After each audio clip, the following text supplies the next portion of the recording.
आइए दोस्तों, आज हम आप लोगों के सामने एक नए प्रसंग के साथ उपस्थित हुए हैं। ये प्रसंग आप लोग सुनेंगे तो आप लोग का तबीयत मस्त हो जाएगा। भगवान नारद ने क्या बताया है। कहा हमार न सुनहु तब नारद के उपदेश, अब बा झूठ तुम्हार पन जारहु काम महेश। नारद जी के उपदेश से तुमने उस समय हमारी बात नहीं सुनी, अब तो तुम्हारा प्रण झूठ हो गया, क्योंकि महादेव जी ने काम को ही भस्म कर डाला। मास पारायण तीसरा विश्राम। अरे सुन बोली मुस्काय भवानी, उचित कहूँ मुनिवर विज्ञानी। तुमरे जान काम अब जारा, अब लग शंभु रहूँ सविकारा। यह सुनकर पार्वती जी मुस्कुराकर बोली, हे विज्ञानी मुनीश्वरों, आपने उचित ही कहा। आपकी समझ में शिव ने कामदेव को अब जलाया है। अब तक तो वे विकारयुक्त कामी ही रहे। हमरे जान सदा शिव जोगी, अजय अनवद्य अकाम अभोगी। जो मय शिव से अस जानी, प्रीति समेत कर्म मन बानी। किंतु हमारी समझ से तो शिव जी सदा से ही योगी, अजन्मा, अनिविद्य, काम रहित और भोगहीन हैं। और यदि मैंने शिव जी को ऐसा समझकर ही मन वचन और कर्म से प्रेम सहित उनकी सेवा की है, तो हमार पन सुनहु मुनीसा, करिहै सत्य कृपा निधि ईसा। तुम जो कहा हर जारहु मारा, सोई अति बड़ अविवेक तुम्हारा। तो हे मुनीश्वरों, सुनिए, वे कृपा सिंधु भगवान मेरी प्रतिज्ञा को सत्य करेंगे। आपने जो यह कहा कि शिवजी ने कामदेव को भस्म कर दिया, यही आपका बड़ा भारी अविवेक है।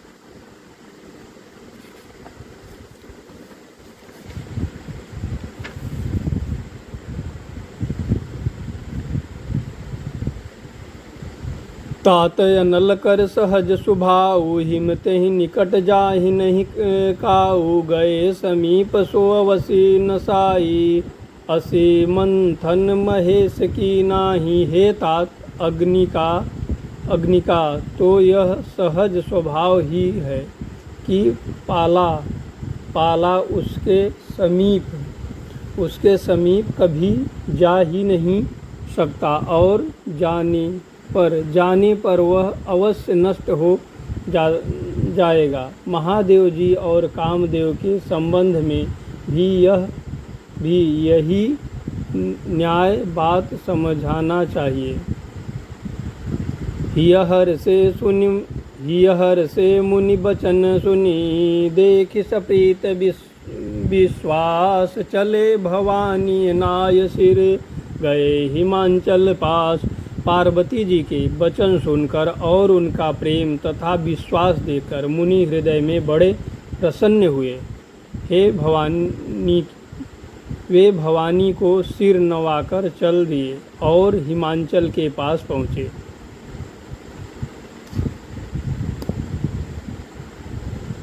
सब प्रसंग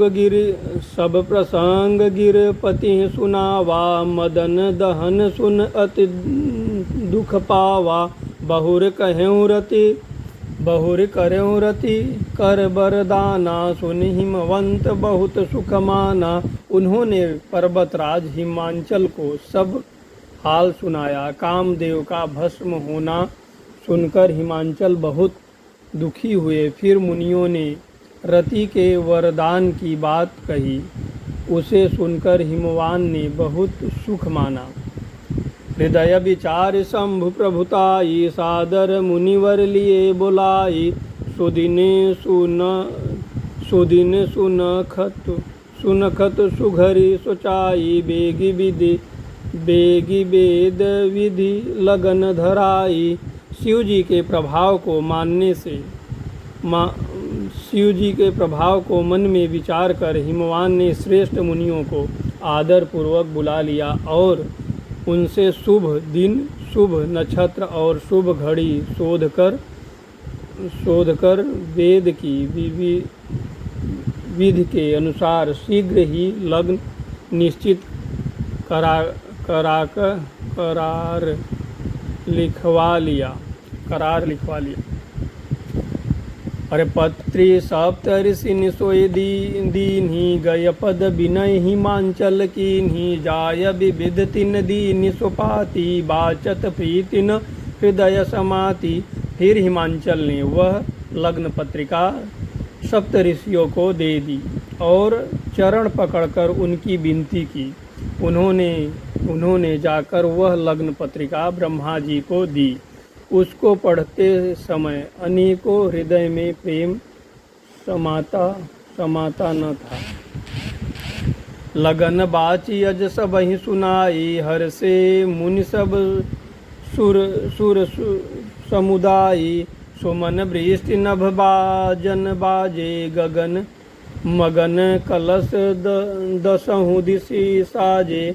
ब्रह्मा जी ने लग्न पढ़कर सबको सुनाया। उसे सुनकर सब मुनि और देवताओं का सारा समाज हर्षित हो गया। आकाश से फूलों की वर्षा होने लगी, बाजे बाजने लगे और दसों दिशाओं में मंगल कलश सजा दिए गए। लगे सवारन सकल सुर, वाहन विविध विमान। होई हैं सगुन मंगल, शुभद करहीं अप्सरा गान। सब देवता अपने भांति भांति के वाहन और विमान सजाने लगे। कल्याणप्रद मंगल शकुन होने लगे और अप्सराएं गाने लगी।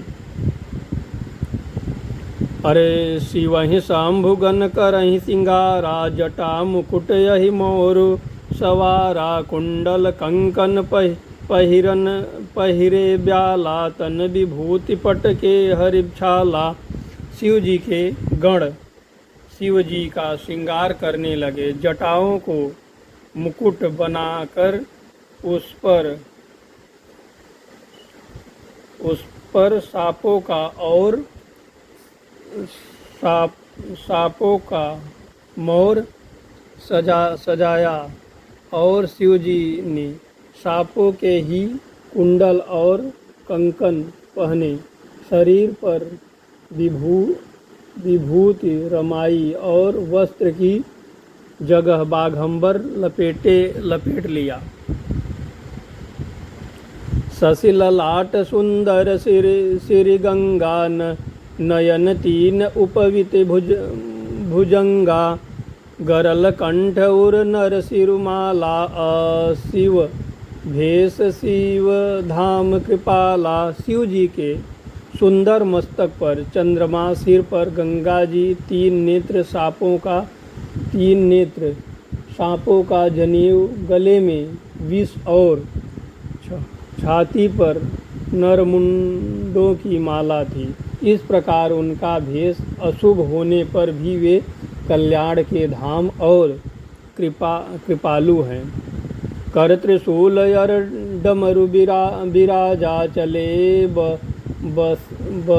बसह चढ़ी बाजा। देखी शिवहि सुर त्रिय मुस्काही, बर लायक दुलहिन जगनाही। एक हाथ में त्रिशूल और दूसरे हाथ में डमरू सुशोभित है। शिव जी बैल पर चढ़कर चले, बाजे बज रहे हैं। शिव जी को देखकर देवंगनाएं मुस्कुरा रही हैं और कहती हैं कि इस वर के योग्य दुल्हन संसार में नहीं मिलेगी। अरे विष्णु बिरंच आदि सुर भ्राता चढ़ चढ़ वाहन चले बराता सुर समाज सब भांति अनूपा नहीं बरात दुल्हिन अनुरूपा। विष्णु और ब्रह्मा आदि देवताओं के समूह अपने अपने वाहनों सवारियों पर चढ़कर बारात में चले। देवताओं का समाज सब प्रकार से अनुपम परम सुंदर था, पर दुल्हे के योग्य बारात न थी। अरे विष्णु कहा यस बिहस तब बोली सकल दिशिराज बिलग बिलग हो ही चलहूँ सब निज निज सहित समाज। तब विष्णु भगवान ने सब दिग्पालों को बुलवाकर हंसकर ऐसा कहा, सब लोग अपने अपने दल समेत अलग अलग होकर चलो। बर अनुसार बरात न भाई हंसी करा वहीं पर पुर जाई। विष्णु बचन सुन सुर मुस्काने निज निज सेन सहित बिलगाने। बारे भगवान, हे भाई, हम लोगों की यह बारात वर के योग्य नहीं है। क्या पराए नगर में जाकर हंसी कराओगे? विष्णु भगवान की बात सुनकर देवता मुस्कुराए और वे अपनी अपनी सेना सहित अलग अलग हो गए। अरे मन महेश मुस्काही हरि के व्यंग बचन नहीं जाही। अति प्रिय बचन सुनत प्रिय के रे भ्री इंगी प्रेरि सकल गण टेरे। महादेव जी की यह देखकर मन ही मन मुस्कुराते हैं कि विष्णु भगवान के व्यंग वचन दिल लगी नहीं झूठते।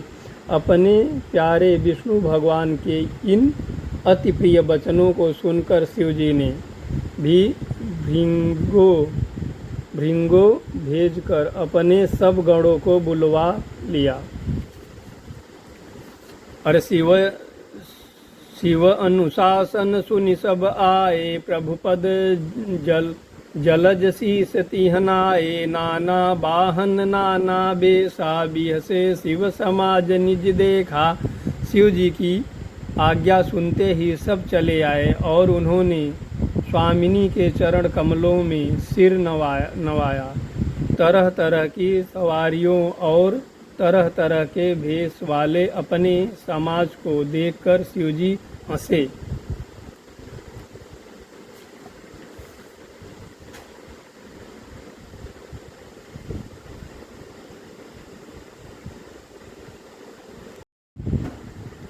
अरे को मुखहीन विपुल मुख काहू बिनु पद कर को बहुपद बाहू। विपुल नयन को नयन विहीनारी हृष्ट पुष्ट को अति तनहीना। कोई बिना मुख का है, किसी के मुख से मुख हैं। कोई बिना हाथ पैर का है तो किसी के कई हाथ पैर हैं। किसी के बहुत आँखें हैं तो किसी के एक भी आँखें नहीं हैं। कोई बहुत मोटा ताजा है तो कोई बहुत ही दुबला पतला है।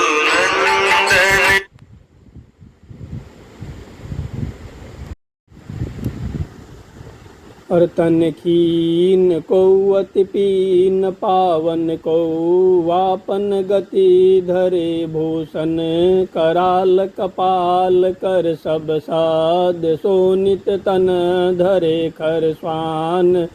सुअर सिंह श्रीकाल मुख गण बेश यज्ञनिक को गणय बहुजिना। सप्रेत पिशाच जोगी जा मत बरनत नहीं बने।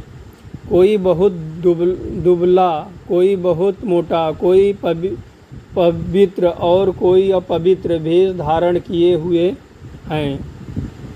भयंकर गहने पहने हाथों में कपाल लिए हैं और सब शरीर में ताज़ा खून लपेटे हुए हैं। गधे, कुत्ते, सुअर और सियार के सियार से उनके मुख हैं। गणों के अगणित वेशों को कौन गिने। बहुत प्रकार के प्रेत पिशाच और योगिनियों के तमाते हैं, उनका वर्णन करते नहीं बनता। अरे नाचही गावही गीत परम तरग भूत सब देखत यति विचित्र बोलहि बचन विचित्र विधि। भूत प्रेत नाचते और गाते हैं, वे सब बड़े बड़े मौजी हैं, देखने में बहुत ही बैठगे जान पड़ते हैं और बड़े ही विचित्र ढंग से बोलते हैं। जस दुलहु तस बनी बराता कौतुक विविध हो ही मन जाता। यहाँ हिमांचल रहूँ बिताना अति विचित्र नहीं जाय बखाना। जैसा दुल्हा है वह अब वैसी ही बारात बन गई है। मार्ग में चलते हुए भांति भांति के कौवे तमाशे होते भांति भांति के कौतुक तमाशे होते जाते हैं। इधर हिमांचल ने ऐसा विचित्र मंडप बनाया कि जिसका वर्णन नहीं हो सकता। अरे शैल सकल जहाँ लगी जग माही लघु बिलास नहीं बरनी सिराही। बन सागर सब नदी तलावा हिमगिरि सब कहु नेवत पठावा। जगत में जितने छोटे बड़े पर्वत थे, जितना वर्णन करके पार नहीं मिलता, तथा उतने वन समुद्र नदियाँ और तालाब थे। हिमांचल ने सबको न्योता भेजा। अरे काम रूप सुंदर तनधारी सहित समाज सहित बर नारी। गए सकल तु हीनांचल गे हा गावहि मंगल सहित स्नेहा। वे सब अपने इच्छा अनुसार रूप धारण करने वाले सुंदर शरीर धारण कर सुंदर स्त्रियों और समाजों के साथ हिमांचल के घर गए। सभी स्नेह सहित मंगल गीत गाते हैं। प्रथम ही गिरि बहुगृह सवारे जथा जोग तह तह सब थाए। पुरशोभाय अवलोकि सुहाई लागी लघु बिरंचि निपुनाई। हिमांचल ने पहले ही से बहुत से घर सजवा रखे थे। यथा योग्य उन स्थानों में सब लोग उतर गए। नगर की सुंदर शोभा देखकर ब्रह्मा जी की रचना चातुरी भी तुच्छ लगी थी। अरे लघुलाग विद की निपुणता अवलोकि पुरशोभा सही। बन बाग कूप तड़ाग सरिता सुभग सब सक को कही। मंगल विपुल तोरण पताक केतु गृह गृह सोहई। अरे बनिता पुरुष सुंदर चतुर छवि देखि मुन मन मोहई। नगर की शोभा देखकर ब्रह्मा की निपुणता सचमुच तुच्छ लगी है। वन बाग कुएं तालाब नदियाँ सभी सुंदर हैं, उनका वर्णन कौन कर सकता है। घर घर बहुत से मंगल सूत्र तोरण और ध्वजा पताका सुशोभित हो रही है। वहाँ के सुंदर और चतुर स्त्री पुरुषों की छवि देखकर मुनियों के भी मन मोहित हो जाते हैं।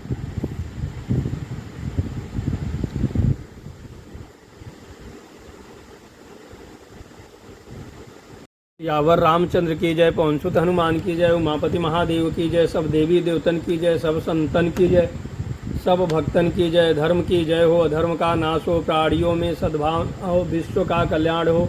ओम नमो पार्वते पते हर हर महादेव। जाको सिद्ध हो सब काम, सीताराम भाई सीताराम, श्री राम जय जय राम, जय जय विघ्न हरण हनुमान। जय जाको सिद्ध हो सब काम, सीताराम भाई सीताराम, श्री राम जय जय राम।